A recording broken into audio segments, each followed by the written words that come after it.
Halo, Assalamualaikum warahmatullahi wabarakatuh.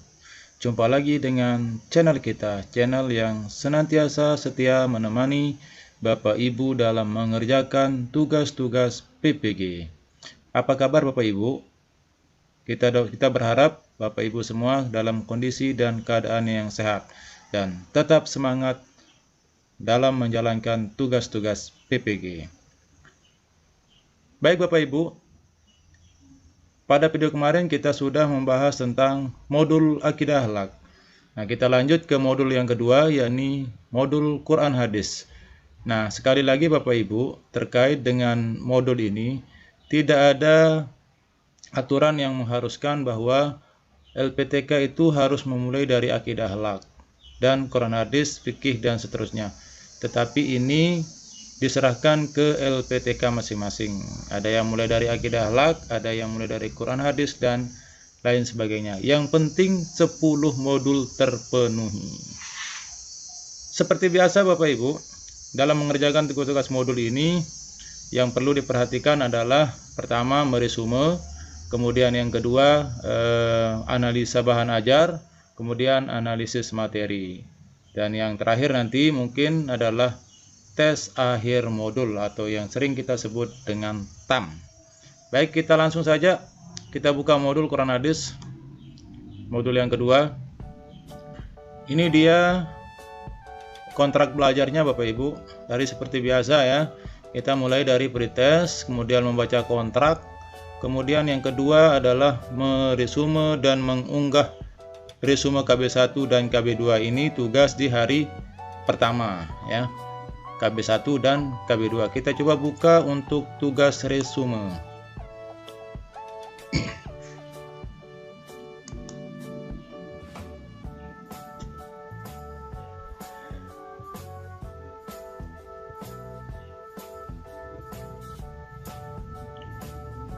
Kita tunggu sebentar Bapak Ibu. Atau kita buka yang sudah ada di file aja ya. Kita contohkan yang sudah ada di file karena ini sama. KB1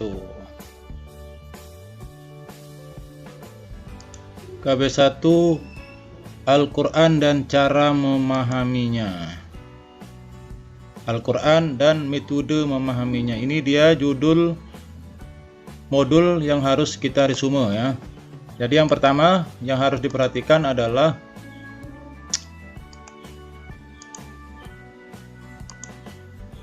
ini dia sub capaian materinya. Yang pertama yang A ya.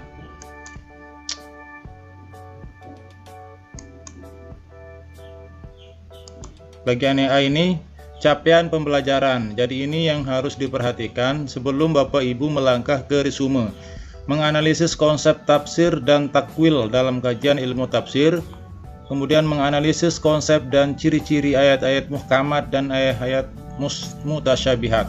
Jadi jangan keluar dari konteks ini Bapak Ibu dalam meresume. Kemudian ada sub capaiannya, mahasiswa mampu menyimpulkan konsep tafsir secara istilah. Yang selanjutnya, mahasiswa mampu menganalisis konsep takwil. Kemudian selanjutnya, mahasiswa mampu mengkarakteristikkan ayat-ayat muhkamat. Dan yang terakhir adalah mahasiswa mampu mengkarakteristikkan ayat-ayat mutasyabihat. Jadi ini dua item ini, capaian pembelajaran sama sub capaian pembelajaran ini akan menjadi acuan kita di dalam membuat resume pada modul Quran Hadis di KB1 Bapak Ibu. Jadi ini dia yang pertama itu uraian materi Al-Quran, kemudian karakteristik ayat-ayat Al-Quran. Nanti silakan Bapak Ibu sesuaikan dengan modul atau materi yang diberikan sama dosen ya. Tetapi ingat sekali lagi jangan keluar dari konsep yang di atas tadi. Nah, ini dia hasil resume saya Bapak Ibu. Nah, ini dia.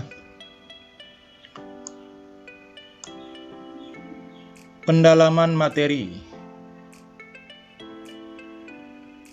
Ini refleksinya, dewasa ini beberapa kalangan masyarakat awam atau muslim urban masih susah membedakan istilah tafsir takwil dan terjemahan Al-Quran. Jadi ini beda-beda ya, beda pengertian tafsir, takwil dan terjemahan Al-Quran. Kadang-kadang kita menyamakan artinya. Susah sekali untuk membedakan perbedaan arti dari ketiga istilah ini. Ini peta konsepnya saya tidak buat kotak-kotak, saya buat biasa saja.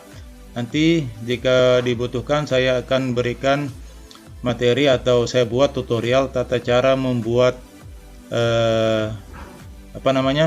membuat peta konsep yang bagus ya, yang pakai kotak-kotak atau yang pakai bundaran supaya resumenya kelihatan bagus dan rapi. Ini dia hasil resume saya pada KB1 Bapak Ibu. Ayat-ayat mutasyabihat, kemudian perbedaan ayat mutasyabihat. Nah, sebenarnya ini tinggal kita copy paste. Kesulitan kita kadang-kadang di item terakhir. Nah ini, daftar materi bidang studi yang sulit dipahami pada modul. Nah, ini kadang-kadang kita kesulitan apa materi yang sulit kita pahami. Sebenarnya tinggal kita cari di modul Bapak Ibu. Kita cari istilah yang tumben kita dengar atau baru-baru kita dengar yang pengertiannya sering membingungkan kita. Di sini saya tulis yang pertama Al-Quran, pesan yang disampaikan dalam Al-Quran yang disebut dengan ayat muhkamat dan mutasyabihat. Kemudian yang kedua tafsir, cabang ilmu yang harus dikuasai dalam melakukan penafsiran. Kemudian yang ketiga perbedaan antara tafsir dan takwil, dan yang keempat adalah terjemah. Kemudian daftar materi yang sering mengalami miskonsepsi ya. Ini miskonsepsi yang sukses sekali kita bedakan atau maknanya kadang bertolak belakang dengan makna yang lain. Di sini saya tulis penjelasan tentang ayat muhkamat dan mutasyabihat.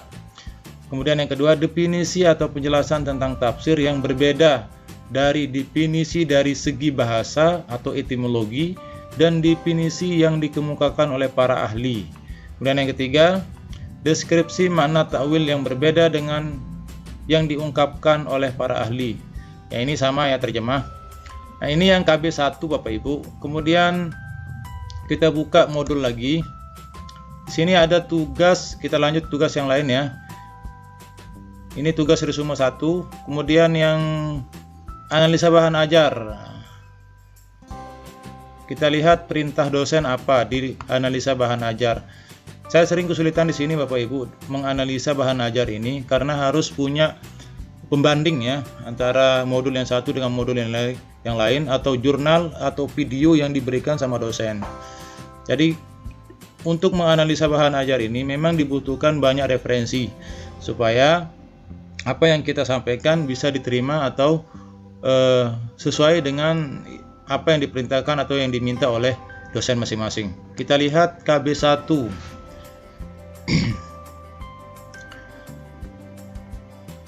Di sini perintahnya adalah untuk mempertajam pemahaman dan pengajuan pengayaan saudara.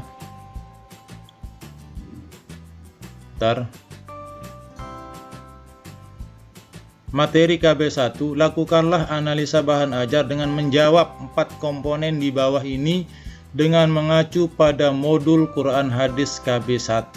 Jadi ini tinggal kita cari pada modul yang sudah kita baca di atas tadi. Jadi Bapak Ibu tinggal sesuaikan dengan subcapaian materi dan ketercapaian materi. Nah ini dia hasil analisa saya. Yang pertama yang A ya, ayat muhkamat mempunyai makna tunggal, mutasyabihat ayat yang maknanya tidak jelas, tafsir menjelaskan menerangkan, takwil kembali ke asal, terjemah mengalihkan aturan dari satu bahasa ke bahasa yang lain. Kemudian yang kedua yang B-nya, melalui materi-materi ini memberi pencerahan bahwa tafsir menerangkan makna lafaz yang tidak menerima selain dari satu arti, sedangkan takwil menetapkan makna yang dikehendaki oleh suatu lafaz yang dapat menerima banyak makna karena ada dalil-dalil yang menghendakinya. Bagi Bapak Ibu yang mau mengambil analisa saya, silakan diketik ulang atau mungkin nanti kalau ada waktu saya masukkan di deskripsi video ini Bapak Ibu supaya Bapak Ibu mudah untuk tinggal diganti saja nanti. Kemudian kita cek analisa bahan ajar yang kedua. Kalau resume saya pikir tidak ada masalah ya.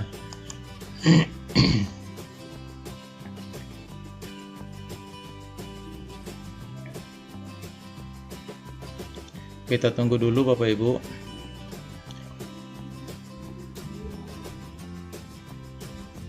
Nah, ini dia perintahnya sama, tetapi kadang-kadang dosen melalui WA Group sering memberikan tugas secara langsung ya, tidak melalui LMS tapi melalui WA Group atau WA kelas.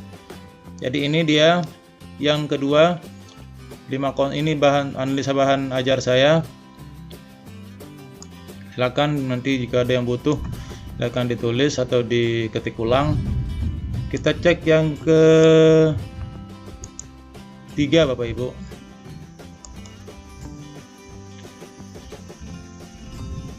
Yang ketiga juga mungkin sama ya, sama perintahnya. Ini modul KB3 ya, sesuai dengan apa yang ada di KB3. Ini dia tugasnya. Kemudian yang terakhir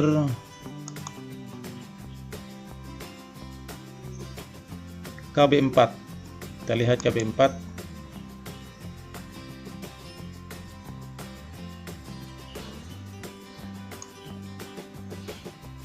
Nanti jika tidak ada file di deskripsi, Bapak Ibu tinggal tulis saja ya, tulis ulang.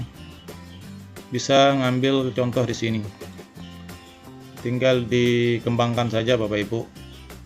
Tentunya disesuaikan dengan modul atau materi modul yang diberikan sama dosen. Ini dia untuk yang KB4 Quran Hadis. Kita lanjut ke tugas selanjutnya adalah tes formatif. Ini 100-100.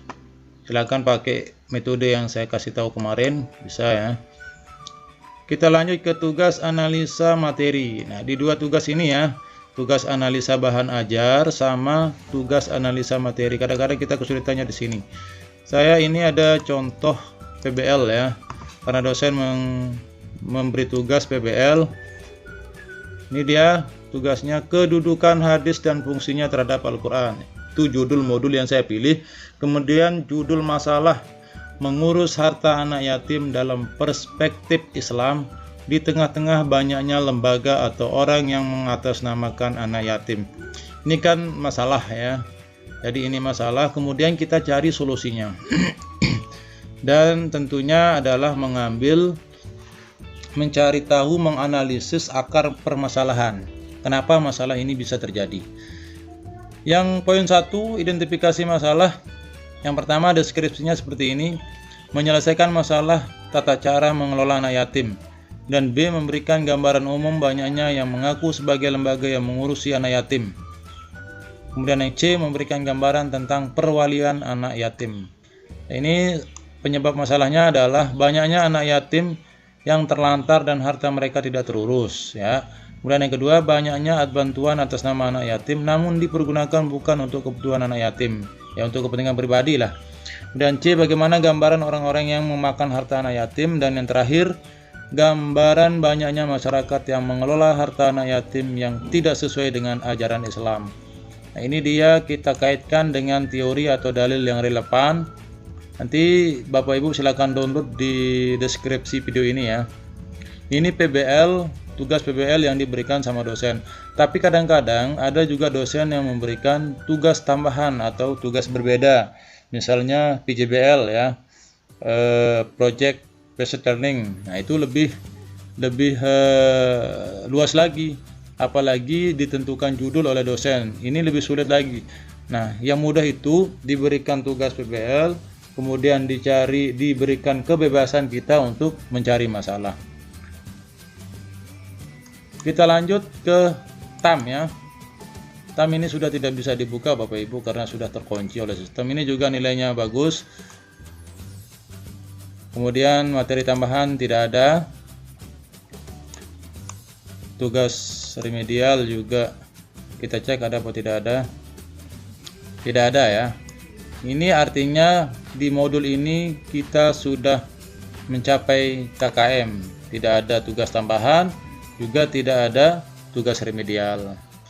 Itu saja untuk modul Quran Hadis Bapak Ibu.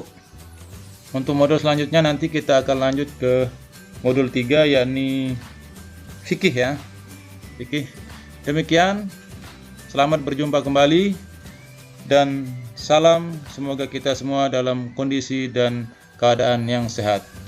Assalamualaikum warahmatullahi wabarakatuh.